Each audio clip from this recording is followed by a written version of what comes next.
Greetings, fellow test subjects. Test subject 1337 here for Aperture Gaming. They make it, we test it, you play it. And welcome to our review of Anthem, the new game to hit the PlayStation and the Xbox consoles this week. For the last few weeks leading up to the release, they've been advertising the game by showing 4 suits of armor, and they had it's actually the same commercial just with 4 different endings depending on which suit was chosen.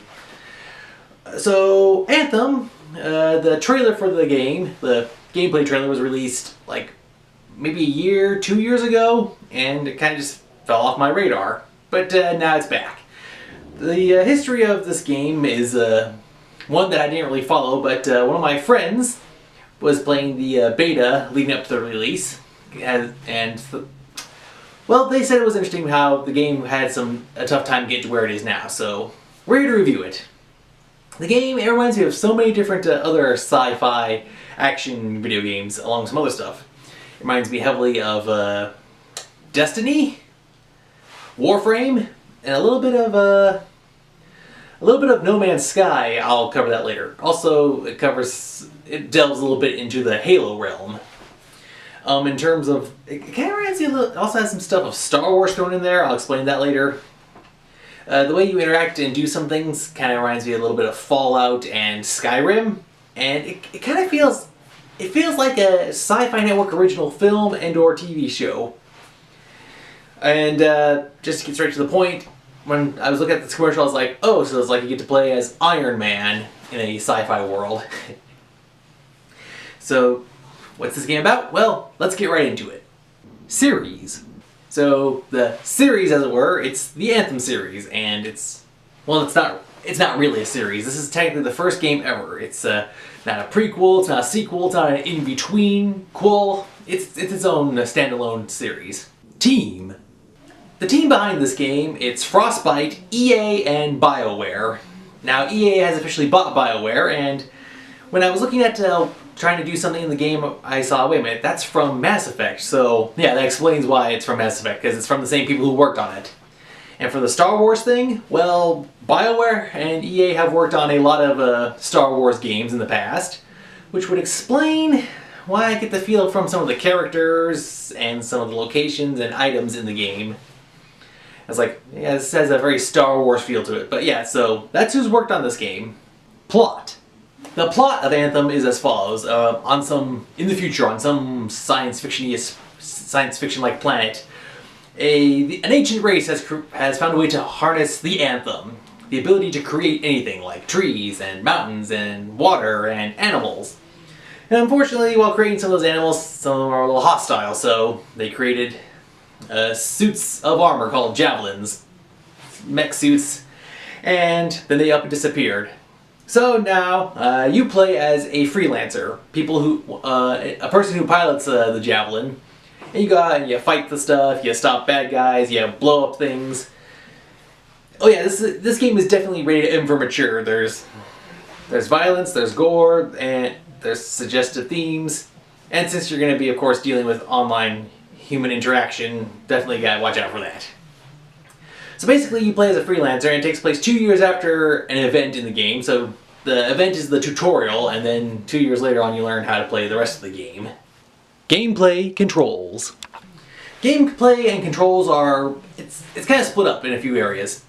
When you're at your base, you walk around in first person and you interact with stores to buy stuff. You work on your suit to change how it looks, and what weapons are equipped, and what special powers and abilities it has, like create a force field, or throw a grenade, or fly faster. Basically, you fine-tune all that while you're at the base. You can also interact and do conversations, which will then increase loyalty points to certain factions. And by doing so, that gets you the ability to unlock blueprints and other stuff that you can acquire later on to use in the game. When you're outside the base, there's different forms. Like there's free roam, where you go to a server where there's you and 3 other live players flying around. You can do whatever you want, you can explore, and like sometimes there'll be events in the world, like stop this raiding party, take out these animals, or like they have these special events.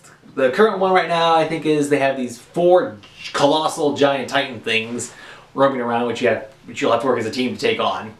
So I guess outside the wall and giant monsters, I guess there's some element of Attack on Titan in there somewhere, so yeah. And when you're not doing free roam, when you select a mission, you're instantly paired up with 3 other players. So then all 4 of you have to work together to achieve the objective. Stopping something or saving someone. And it's either random or you can like have invite some people in. The controls are like some buttons. One button sometimes has multiple functions. Others only have like one function. And the most interesting thing I found about this game was the flight mechanic. How when you're flying, your engine slowly starts to overheat, and to prevent it from overheating, you actually have to turn your suit down to have the so while you're flying down, the cooling updraft cools it off so you can keep flying, or you have to land. So basically, and if you pick one suit at the beginning, one that's based on speed, one that's a tank, one that's well-rounded all around, and one that's kind of like a long distance assistance. And they have their own looks, and you can change the look and style, and you pick out your weapons. And if you play your cards right, you can, honestly, when I first saw this, I was like, okay, that's the suit that best gives me the chance to make my own Iron Man in this game, so there's that. Graphics. Visually speaking, the game is amazing. The little details on your suit, the details inside the base, and then when you're out in either the open world for like free play or for when you're in a mission, the level of detail is amazing. Everything looks great. Like I said, it's like watching a Sci-Fi Channel original movie or TV series. So very good on the visuals. Audio. The audio is really good. Also, you have a interesting musical sound. The soundtrack is pretty interesting. The voice work is really good. Now, when I was out in one area, it was weird. Like I'd be facing one direction and I was outside, so there was a whole bunch of stuff going on and I could hear everything, but when I turned one direction, some of the audio cut off, so audio needs a little tuning in some spots, but hey, we're only a few days into the initial release and we just recently had a patch update, so that can be kind of forgiven. Multiplayer. Okay, the whole point of this game, it is online multiplayer. You need to either have like a PlayStation Plus account or the Xbox Gold some membership thing. I don't have that, so I don't know what the proper name is, but you have to have an Xbox online account to be able to do this. You seriously cannot play this game unless you have the membership and an internet connectivity. Even though like you could be inside the base and not be interacting with other people, but the instant you go out there, you're out. It's online, so it is a multiplayer thing, definitely. DLC. Okay, DLC. Alright, so obviously there's going to be patch updates. As this game goes on, I'm pretty sure they're going to add stuff like new story missions, maybe some side stuff, maybe custom parts for your mech, maybe more paint options, logos. Yeah, I'm sure there's going to be some DLC for that, because right now, currently there is one where you can get like a legendary armor set and weapons and whatnot. And here's what there is, of course, the microtransactions where like if you get shards, you can buy shards to give yourself a bit of a heads up, like, oh, I can buy this armor set, or I can buy this pattern for my mech. So yeah, there is DLC. Some of it's like patches, and some of it is microtransactions. So I'm pretty sure with a game like this, there will be other DLC later on, and there currently is some right now. Issues. Technically wise, I didn't have any real issues with the game. Everything handled well. All the controls responded right, and didn't freeze up.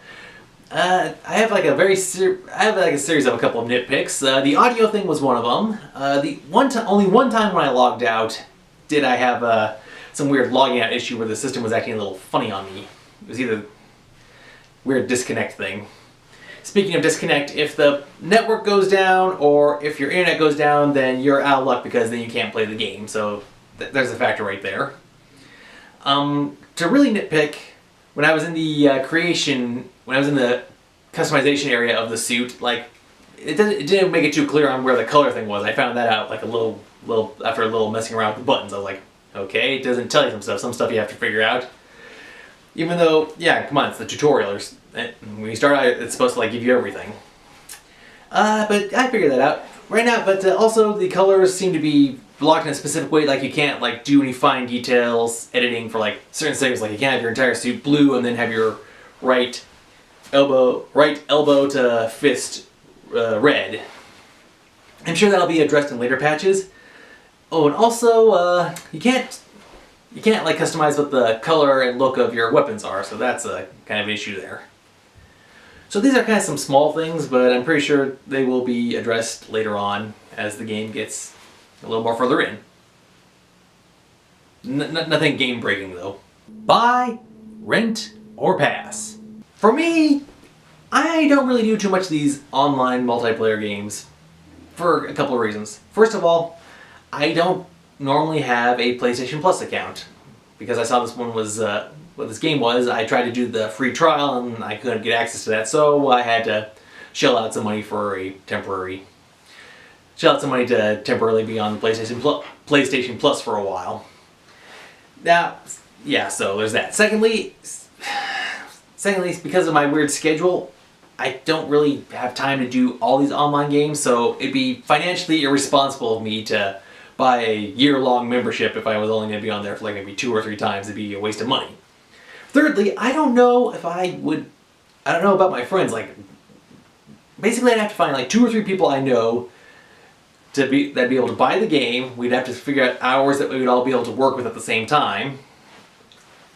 Or I'd have to try to interact and figure out with other people online. So for me, this was definitely a rent. But if you have friends with similar interests, you all have a similar free time schedule, and you can get the game, you can then all meet up online, then yeah, this is something that you would buy if you had the schedule, the free time, the game, and the membership, and not an issue hanging out online and such. So I'd say this is a buy.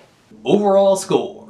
The overall score. Now, before I do the score, well, like I said, I wouldn't buy this myself. For me, this was a rent. It is making me think I should get back into the game Warframe a little bit. That was pretty fun, and that was also one of the benefits was that it was free. And it's weird, like I have a bunch of games that I can play online, but I kind of prefer the solo-ish thing, so it's great.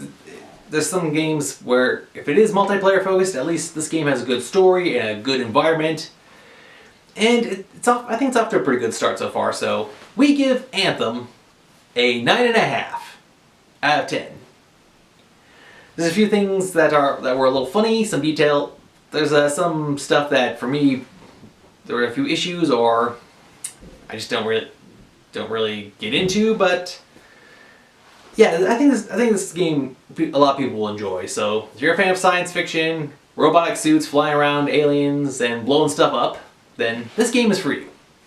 And I hope you enjoyed it, and I hope you enjoyed this review. That's all the time we have for this episode. Thank you for watching. Until next time, this has been Test Subject 1337 for Aperture Gaming saying thank you for watching, and as always, game on.